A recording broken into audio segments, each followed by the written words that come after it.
In southeast Nebraska and southwest Iowa are looking for the motorcyclist who fled officers overnight. This story is from the Cass-Gram.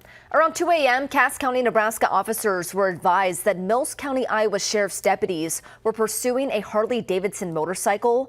The motorcycle was going across the Platt-Smith toll bridge into Nebraska.